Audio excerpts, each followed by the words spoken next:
We know police are investigating the parents of the teen right now, but so far no arrests have been made. The police affidavits are hard to read, and we want to warn you the details in them are disturbing.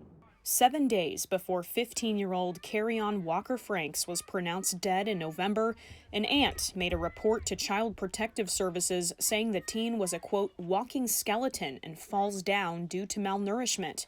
That's according to a Vancouver police affidavit filed in February, almost 3 months after Carrion died. This affidavit uncovering the disturbing observations made by family members, teachers, and a CPS worker in the days and months before the teen's death. According to family, Carrion was autistic and nonverbal. Court documents say a teacher at Mountain View High School, where he was a sophomore, observed Carrion was also very food motivated and would eat until he vomited. Another teacher told detectives he remembers a time the teen came to school, quote, crying and starving, and when the teacher asked Carrion's brother about what happened, he was told that as punishment for getting into the refrigerator at home, Carrion and his brothers did not get food for the rest of the weekend. Court documents say the teacher told a school counselor who contacted the mother.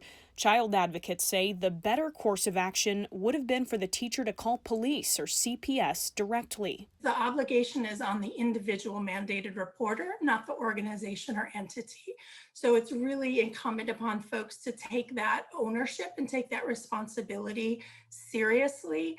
Amy Russell with the Arthur D. Curtis Children's Justice Center said the pandemic has made reporting suspected child abuse even more challenging since kids have been stuck at home. Russell says child abuse reports, both in Washington and nationwide, have declined by 50%. We know that child abuse isn't stopping. In fact, it's much more likely to be increasing because of all of those family stressors. Court documents show a CPS worker went to the teen's home on November 21st and spoke to Carrion's mother and two brothers, who described spankings that would make them bleed.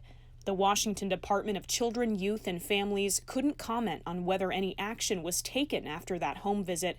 According to the affidavit, Carrion died 6 days later. Again, we want to reiterate the investigation is ongoing and no arrests have been made. April is also National Child Abuse Prevention Month, and advocates are stressing the importance of reporting any signs of potential child abuse immediately. There are 24/7 hotlines you can call. We've got that information on our website, kptv.com, as well as a link to more resources to help you identify those red flags even through a computer screen. Reporting in Vancouver, Camilla Ortiz, Fox 12 Oregon.